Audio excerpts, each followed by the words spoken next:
Having really loved Greg and enjoying his friendship over the years and his mentorship, I would like to do my best to expound on some of the tenets that he puts forth in his book, Finding Your Integrity.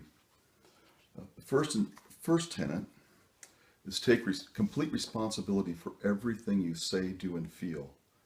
Own your behavior. It sounds really simple, but there's some pretty powerful things packed in this. For one thing, if you're taking complete responsibility for all of your actions, then you are likewise completely responsible for any of your inactions. So you don't get out by just avoiding something. That is an action, and avoiding is a real big problem. So it means facing life, facing things that we would otherwise avoid. So you take complete responsibility. As far as actions like physical actions and our words, it's fairly commonplace to have some idea of that in our society, in our culture.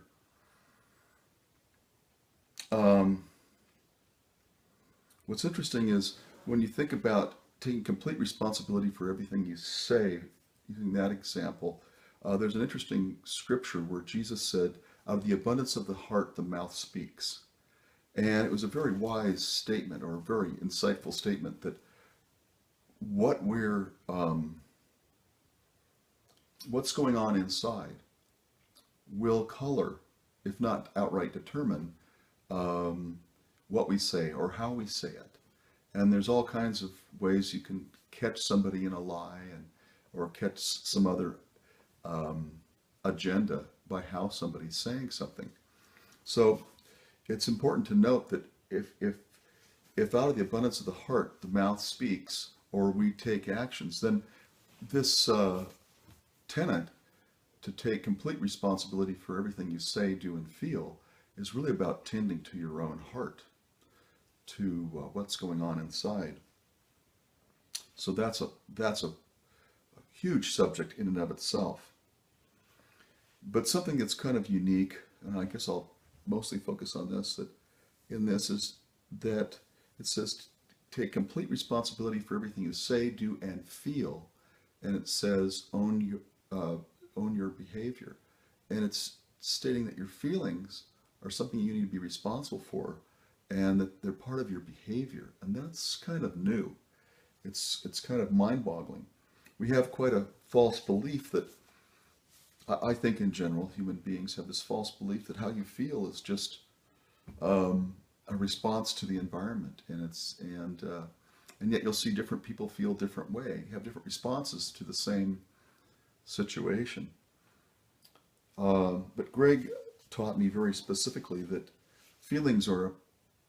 emotions are a perfect product of our perception of reality interacting with our beliefs about ourselves and about others and about life. So how clear is my lens? How well am I perceiving reality?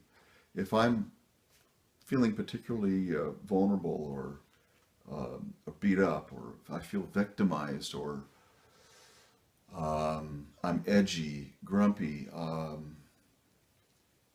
I feel anxious, these things will change they'll put a filter over my lens and how I perceive things in life.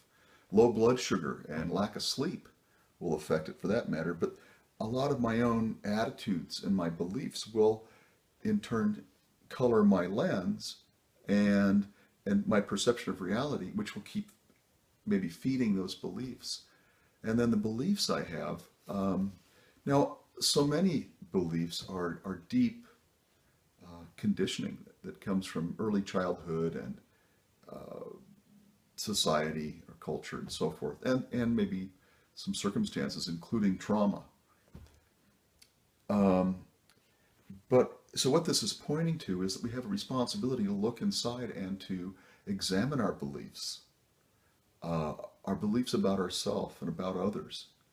And if we have been traumatized, to face it to own up to what what we're carrying, what we're carriers of, and find a way to heal that. This is calling calling for a lot to come forth out of us. It's a great discipline.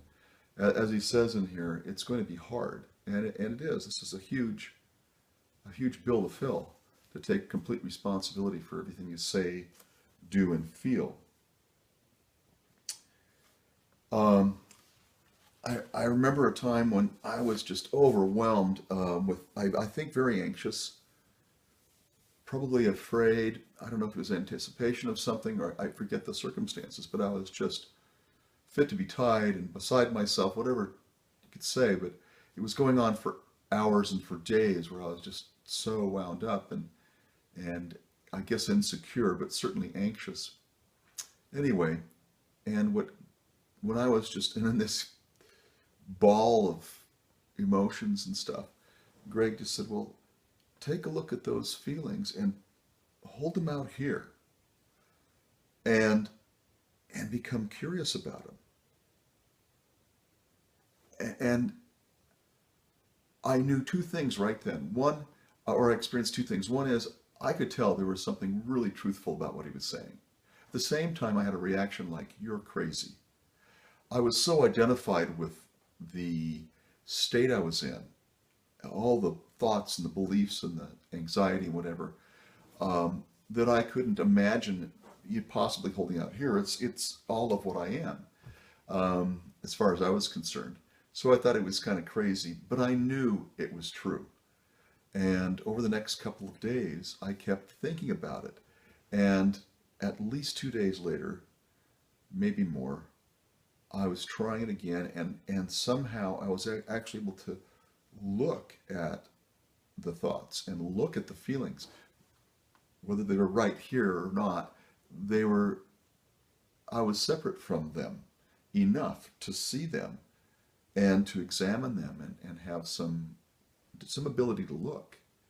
And instantly, that shifted at least a third of the energy, just calmed down, maybe half. Didn't take it all the way away, but there was a real noticeable shift. And so this art and discipline of looking at what's within is extremely rewarding. But it's also kind of, it can be really hard, it can be difficult, it can seem really slippery until you catch on.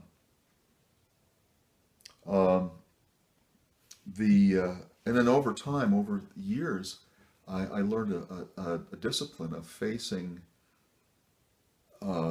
things within myself, fears, self-doubt, shame, maybe, as well as things in the world and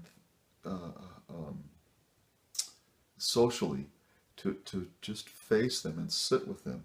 If an emotion came up, how to sit with it and just feel it.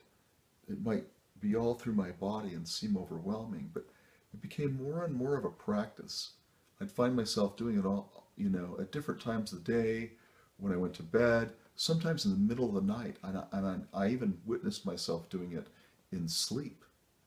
And this anxiety would rise, and then it was like a lucid dream. I would just pay attention to it without trying to run away from it or avoid it, and it calmed down. And it just sort of tied together with the whole thing. I would add that when you take complete responsibility for everything you say, do, and feel, own your behavior, one of the better things I've contemplated was a teaching that was called "Take Nothing Personal." Take nothing personally. And that's super challenging. But keep returning to it. There are times you're going to want to make exceptions. You'll probably justify it. But then don't take anything personally. And see where that takes you. Any of this tenet and the whole approach to it is through humility. And it brings about all the more humility. And humility is not just humbleness or being humiliated. It's It's an honest, accurate assessment of yourself. You know what you don't know, or you know that there's a lot you don't know, and you know that you really struggle with some things in life, but you also know where you're good at something, and you're practiced or skilled or gifted, and you're grateful for it. It's not like a prideful thing. It's just an accurate assessment of all these things. So humility is a beautiful fruit of this work. And finally, I would say that as you take responsibility for your actions, you're forced to know more about yourself, to be compassionate with yourself, forgiving with yourself, and understanding of yourself. And in so doing, you can't help become far more compassionate to other people.